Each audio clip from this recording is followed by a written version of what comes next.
Hello and welcome. My name is Thomas, and in this video I'm going to give you a behind the scenes tour of the new Rightly & Company website.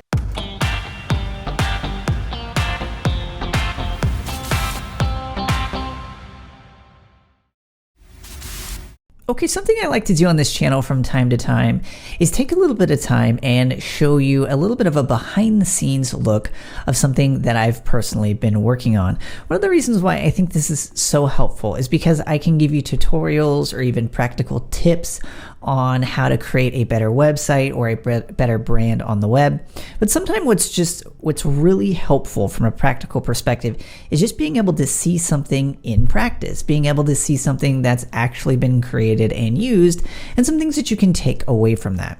So what I typically recommend for a lot of my customers and clients or people who are interested in establishing a brand on the web is to start out first with some sort of template, something that's pretty basic, something that's going to enable you to just create regular content that will also help you build an email list like we talked about in the previous video. If you didn't have a chance to catch that, make sure you go to rightly.tv and check out the one where I showed you how to set up your very own very simple and affordable WordPress website. But once you've kind of got some experience under your belt with how to manage and maintain and regularly create content on a WordPress website, it helps then to consider the possibility of taking your site and your online experience and brand to the next level.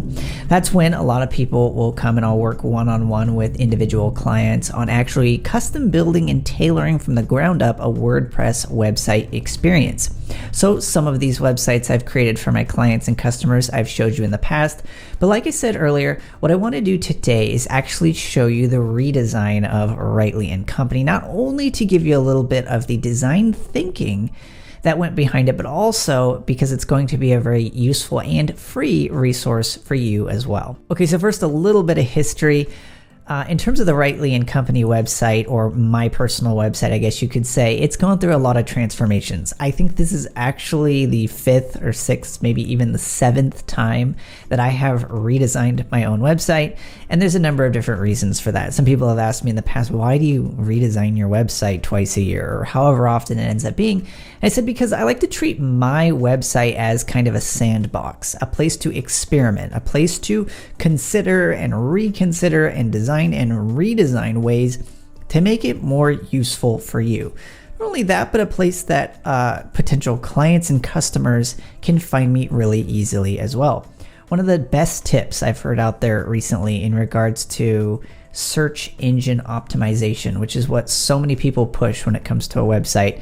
What I've heard said in the past, and I've echoed myself to my own clients, has been you don't want to try to optimize your website for a particular keyword, right? We don't want to try to rank high on a particular keyword because that's such a variable. We don't know how Google is going to rank a keyword today as apart from 1 week from now. Instead, what the whole idea behind building a brand is that you will always rank well for you. So if somebody types Rightly & Company into Google, they always find me. So that's the benefit of creating a brand as opposed to just creating a commodity and just hoping that you can tweak and pack in keywords to hope that you are favored by Google. Okay, so that little rant aside, let's go ahead and jump in now and I'll give you a quick overview of the new Rightly & Company website, as well as some ways that it can actually help you with a lot of the free tools and resources that are available there. Okay, so now let's take a look at the site and let's go ahead, and what I'm going to do is I'm going to kind of walk through some of the ideas and the design decisions that went into creating this site. And the reason I want to do this is because I want this to be useful for you. So if you ever go through the process of getting a site designed or you design one yourself, I want to make sure that you can take these things into consideration as you are building your own.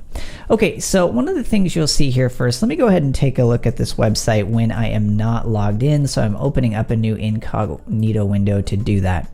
So one of the things you'll notice here first and foremost is this is what I want to help you to do. Whether you pay me to build a site for you or you just take advantage of all the free resources on this website, that is my goal. I want you to create a remarkable brand online. What so many websites do wrong is that they focus on themselves, right? Say, hi, I'm Jim, I'm a web developer, right? Well, nobody really cares about the fact that you're a web developer. What most people care about is how you can help them, and more specifically, what you're going to do to help them achieve that. So what we're going to do, whether free or whether you're one of our clients, is we're going to help you create a remarkable brand online.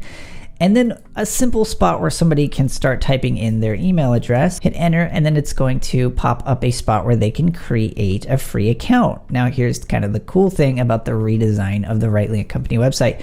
Creating a free account gets you access to bonus downloads, which I'm going to be adding pretty regularly, additional videos, which are going to be coming soon. People can save and bookmark content. I'm going to get into a lot of this functionality here later. But the whole idea here is that first and foremost, it's that call to action. This is what so many websites fail to do as well, is that they don't make it clear what they want the customer to do, or the prospect or the website visitor, right? So that's what I'm doing here, making it very clear that the call to action is to create a free account. Then we've kind of got some social proof. I do like seeing this on a lot of websites where they put some of their top clients or customers who they have worked with. And then this is something that I thought was lacking in the previous site that I had, which was specific examples of things that I had personally built in the past.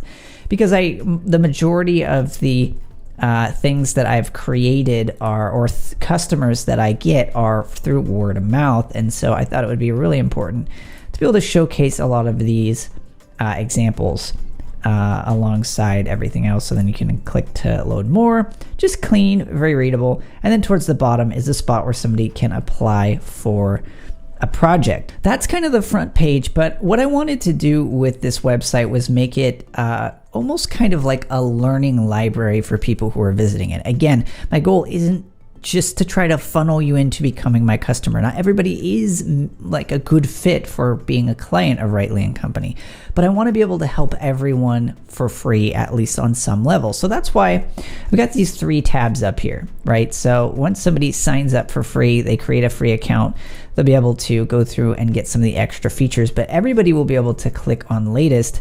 And then what they'll be able to see is the absolute latest content. Then beyond that, if people want to watch videos specifically, they can click on watch, which should take us through the latest collection of videos on Rightly TV. So of course you can be subscribed via YouTube, or you can always come through here and you can watch individual videos. So one of the interesting things as well about this is that I've worked in not just the ability to watch the YouTube video here, but also some additional functionality.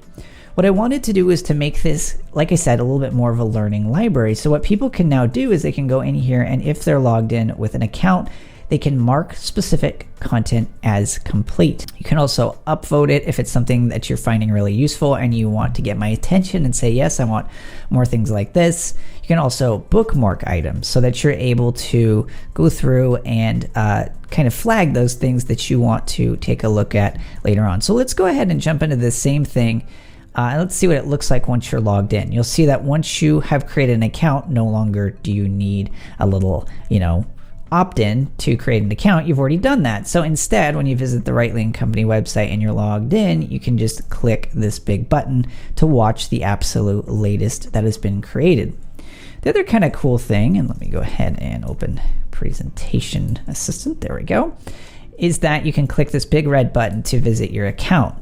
And within the account, you'll see that I now have this spot where there's a nice little video that somebody can watch to go through and to see how to use get the most out of this particular free account. There's also a link over to Bookmarks, where I showed you earlier, where you can actually bookmark content. So you're able to go in here and click this button in order to bookmark content. You'll see here that this is a podcast episode. So again, if I were to click on listen, you'll be able to see all of the podcast episodes. So the whole idea here is that Rightly & Company is a library of content, but I don't want to limit you to one specific way of finding information. You can find it either by the latest, you can watch the latest, or you can listen to the latest, or you can search. And the search is really important, right? Because I wanted to kind of take this to the next level in terms of making it super simple. So if somebody was to, for example, wanted to learn a little bit more about book cover design, you'll see here that we've got a whole host of things. We've got a free download, we've got a podcast, article, podcast. So it's all kind of sorted by relevancy, not by relevancy to the topic, not by medium. If we were to click this again, you'll see that also I've added a number of different popular items. One of the most popular things that people search on my site is the full focus planner. So if you're to click on that, you'll see that we've got some videos, an article, and then some more videos and articles. Again, not specific to the medium, specific to what people are trying to find. So that's a really important thing that I'd like to emphasize, particularly as you're building your own site. You want to think through creating it in such a way as to make multiple ways for people to be able to find your content. Think through, how are people consuming it? Not only that, but how are people finding it? Like I said, some people just want to watch a bunch of videos. Other people want to subscribe and listen to the podcast, while others want to find as much information as you have on a particular topic. By covering all three, you make the website and the experience for the user as positive and as useful as possible. One of the other things I've worked in here as well is the ability to kind of watch a group of videos, kind of like an online course or series, in what I call a video collection. So if I wanted to learn more about the free web app that I had created called Radarist, I could click on this particular series and you'll see that the format kind of changes. It still has the video, you can still mark it as complete, you could bookmark individual videos and all of those items.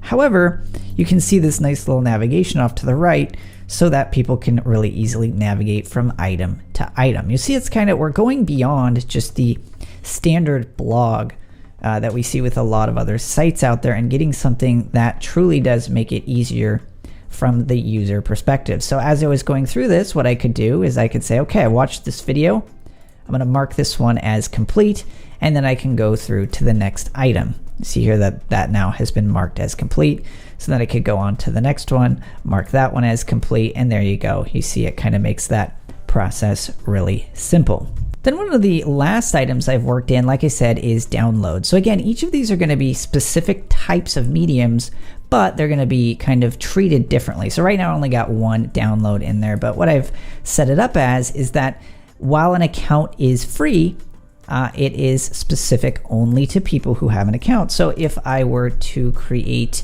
or if I were to visit this and not have an account, you'll see here if I scroll on down to the download button, it's going to activate this little sign up page or sign up modal. I am logged in this view, so if I click it again, you'll see that it will then download. So this is an ebook that comes in a wide variety of different formats that I created a while back that kind of compiles a lot of my knowledge and expertise of designing a book cover into an ebook. And so what I'm going to be doing in the future is going to be adding a whole bunch of different checklists and guides and ebooks and PDFs that anybody who has an account will have access to. One of the reasons why I decided to do it this way is because all I'm requiring of someone is to provide their email address one time, and then you get access to everything. You don't have to pay anything. It's kind of like having your own Netflix account, except for it's free. And it's not just videos, it's also audio, it's also downloads. It's from a user experience standpoint, I did it this way because what most people will do is they'll create a whole bunch of PDFs or ebooks or guides that help the people who they're trying to serve. But it gets really frustrating after a while, because after you're on the 4th or 5th or 6th ebook that you can download, every single time you have to add. You always have to fill out your first name, your email address, click submit. Then you got to wait for the email. Then you get the email. You click it, or sometimes it ends up in your spam folder. And then, you dig it out of your spam folder 20 minutes later, and then you find and all the text, download, and then you get to download the PDF. That's my goal with every website I create, not only my own, but with all websites, is to make sure that the user experience is as clean and straightforward as possible. One of the rule of thumbs when it comes to creating a good user experience on the web is that you want to ensure that you put as few hurdles in front of your user as humanly possible. kind of a short little aside to that, I was actually with a friend of mine. We were working together trying to actually set up an account and buy something. And we're every other stage with the account, as I was going through the purchasing process, the website kept logging us out. And then every time we tried to log back in, it said, sorry, you have to have us send you a confirmation code via email to make sure that this is a valid login attempt. We had to do this like 3 or 4 times over and over again. They had to send us a code. We had to wait for it to come through. It would go in the spam folder. We'd find it. We'd enter it in, and then we'd try to log in again. This happened, like I said, 3 or 4 times when we were trying to sign up for a membership or for an account to pay them. So what I remember offhandedly making as a comment to this friend of mine is I said, good rule of thumb, if you're going to be starting a business on the web or anywhere, but particularly on the web, don't make it difficult for people to give you money, right? So with the Rightly and Company website, all of the information on here is free.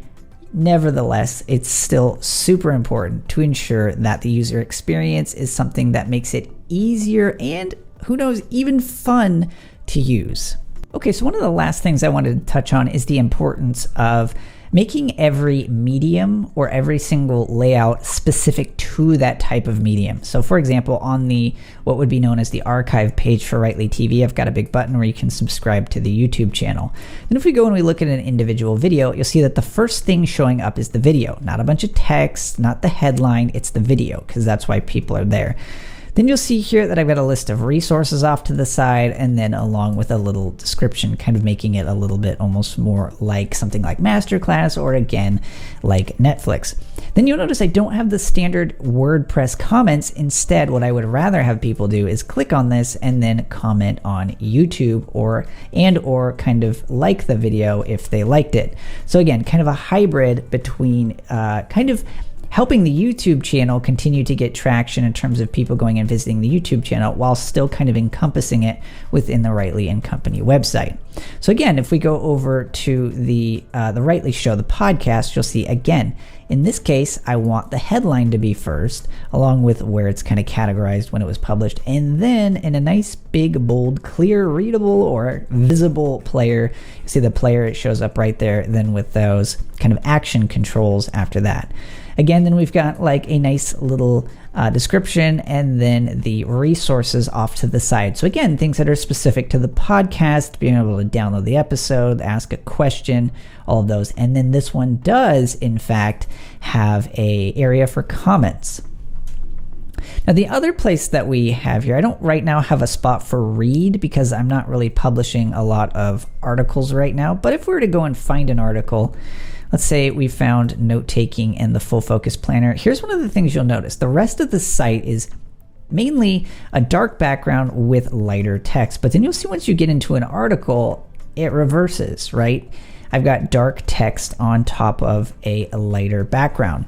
One of the rules of thumb that I would give you, particularly if you're going to be approaching the concept of having a dark background on your website, they work, but anytime you're going to go beyond maybe 2 or 3 paragraphs of readable text, particularly if that's something that you do want people to read beyond those 2 or 3 paragraphs, you want to reverse the colors. You definitely want to have a lighter background with darker text. Otherwise, that's going to start straining people's eyes, and most people don't like that. So good rule of thumb to keep in mind as you are working with a designer or developer and you are picking out colors for a good user experience.